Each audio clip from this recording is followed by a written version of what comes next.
আজকে এই তরুণরা যারা আমরা সংগ্রাম করেছি, যারা এই সংগ্রামে জড়িত ছিল, যারা প্রাণ দিয়েছে, যারা আত্মাহুতি দিয়েছে, এই ফ্যাসিজম বিরোধী আন্দোলনে যারা আত্মাহুতি দিয়েছে, যাদের মূলত ক্রেডিট, সেই তারা কেন আত্মাহুতি দিয়েছিল?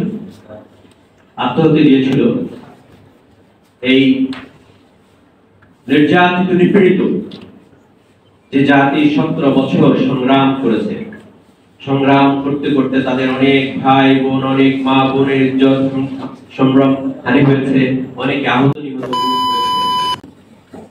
সেই তারাই এবং ভাগ্য নিপীড়িত বঞ্চিত মানুষেরা যে আন্দোলন করেছে, সেই আন্দোলনটি ছিল একমাত্র তাদের দেশের মালিকানা ফিরে পাওয়ার আন্দোলন।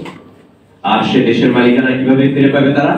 একটি অবাধ, সুশৃঙ্খল, সুন্দর, নিরপেক্ষ নির্বাচনের মাধ্যমে।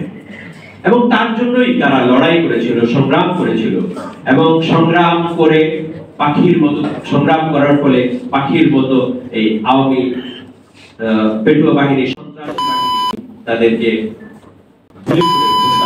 শহীদ করেছিল। আজকে আমাদের সেই সংগ্রামী শহীদরা যারা এই দেশকে আমাদের হাতে ফ্যাসিস্ট মুক্ত করে দিয়ে গিয়েছিল, তারা আমাদের কাছে কি আশা করে?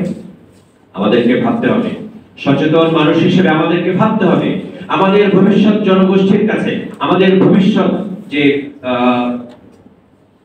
একটা আসবে, আমাদের পরবর্তী উত্তরসূরিরা, তাদের কাছে আমাদের তো জবাবদিহি করতে হবে। এবং এখনকার যুবকদের কাছে, এখনকার ছাত্র জনতার কাছে অবশ্যই আমাদেরকে জবাবদিহি করতে হবে। সেজন্যই আমাদের দেশ নায়ক জননেতা জনাব তারেক রহমান সাহেব কি করছেন? জনমুখী প্রোগ্রাম, প্রত্যেকটা প্রোগ্রাম আমরা জনমুখী দিচ্ছি। কিভাবে? আমরা দেশের মানুষের ভাগ্য উন্নয়নের জন্য কাজ করছি। সুধী মণ্ডলী, আপনারা জানেন বাংলাদেশ জাতীয়তাবাদী দল প্রতিষ্ঠিত হয়েছে 1978 সালের 1 সেপ্টেম্বর। প্রতিষ্ঠার 47 বছর। প্রতিষ্ঠার এই 47 বছরের পথ চলা বাংলাদেশ জাতীয়তাবাদী দলের জন্য খুব একটা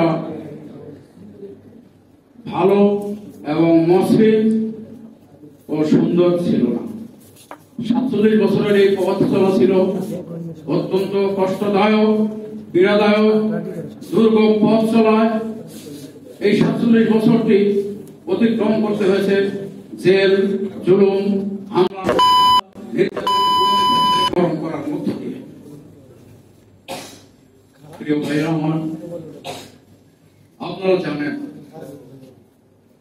বাংলাদেশের স্বাধীনতার মহান ঘোষক, বীর মুক্তিযোদ্ধা, সেক্টর কমান্ডার, শহীদ রাষ্ট্রপতি জিয়াউর রহমান বীর উত্তম 1976 থেকে 77, 1977 থেকে 78, সর্বোপরি 1978 থেকে 1981 সালের 30 মে পর্যন্ত বাংলাদেশের রাষ্ট্রীয় ক্ষমতায় অধিষ্ঠিত ছিলেন এবং এই দেশকে পরিচালনার সৌভাগ্য তিনি পেয়েছিলেন।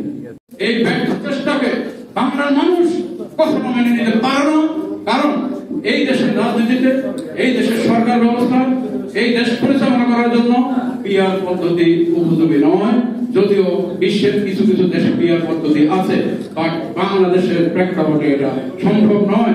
কারণ এই দেশে ক্ষুদ্র ক্ষুদ্র অনেক রাজনৈতিক দল আছে যারা জাতীয় নির্বাচন করে, পার্লামেন্ট নির্বাচন করলে একটি আসনও পাবে না, এবং তারা কিছু কিছু ভোট পাবে, ভোট পেয়ে আনুপাতিক হারে তারা সংসদে যাবে, তখন সংসদকে তারা উত্তর করে দিবে, অস্থিতিশীল করে দিবে।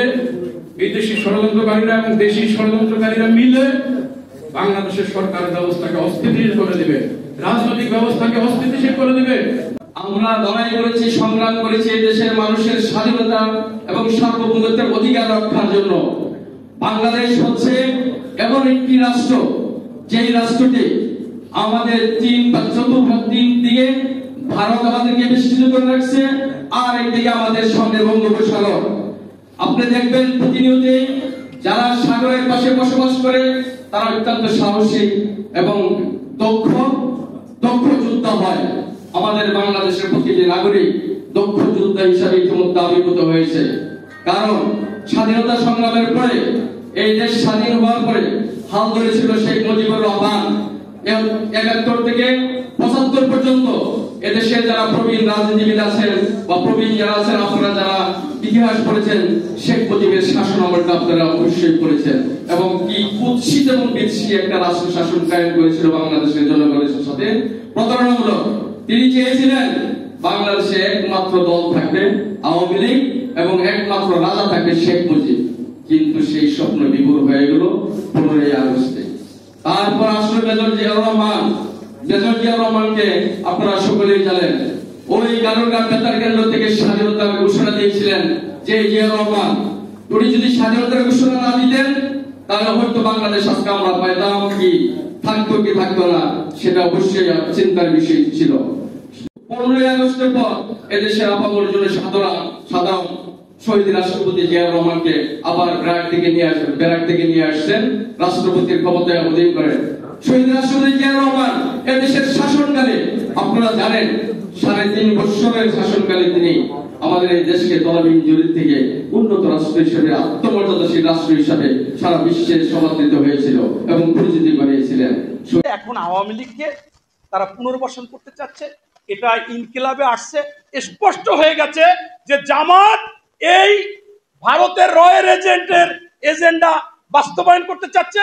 র মিলে এবং জামাত মিলে এই চরমোনাইকে নিয়ে তারা এখন এই আওয়ামী লীগকে নিয়ে আসতে চাচ্ছে।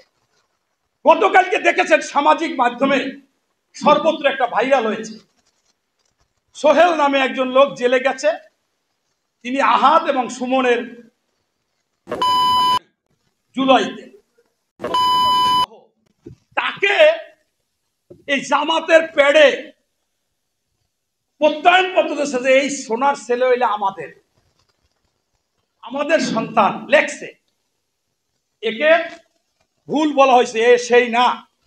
এরপর সে জেল থেকে জামিন পেয়েছে। এরা আসলে কি চায়? আমরা দলের জন্য নিবেদিত, দলের জন্য কাজ করেছি, সেই একটা তরুণরা আমরা বিপ্লবী দলে আছি। আশা করি আগামী দিনে আমরা ভালো জায়গা পাবো। এই যে প্রধান অতিথি সহ আরো যারা বিএনপি নেতৃবৃন্দ আছেন তাদের মাধ্যমে। বন্ধুরা আমার, ইতিমধ্যেই গণতন্ত্রের প্রবক্তা জিয়াউর রহমানকে স্মরণ করছি।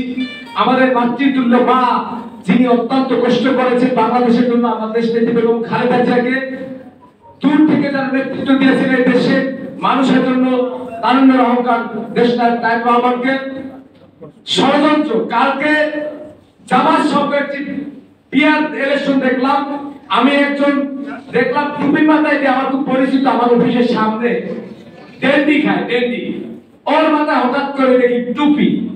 আমি বললাম যে ভাই তোমার মাথায় টুপি ভালো হয়ে গেছে, তোমাকে ধন্যবাদ। মানে যাইতে আসতে দেখা খুব পরিচিত, ডেন্ডি খায়। তারপর আমরা কিন্তু দেখি মিছিলে গেছিলাম। কোন মিছিলে? জামাতে। আমি কই জামাতের মিছিল, তুমি জামাত করো, মনে হয় ভালো হয়ে গেছো নাকি? কয় না, শেখ হাসিনা সরকার যেভাবে বাবা ডেন্ডি আর মাদকের সরাসরি করেছে, তাতে 30% আমরা হব। 30% যদি এই পিয়ার হয়, আমাদের যদি পিয়ার করতে পারি, তা আমরা মাদক সেটা 30% যা আমাকে মাদকে সংসদ সদস্য হইবে, তার আমাদের একটু মাদক খাইতে সুবিধা। আমি বললাম মনে মনে করলাম আমার অত্যন্ত বুদ্ধি বেশি। এর মানে বলতেন জামাত সর্বদা মাদককে প্রতিষ্ঠিত করতে চায়, কিন্তু জনগণের ভাই উন্নয়ন করতে জামাত চায় না।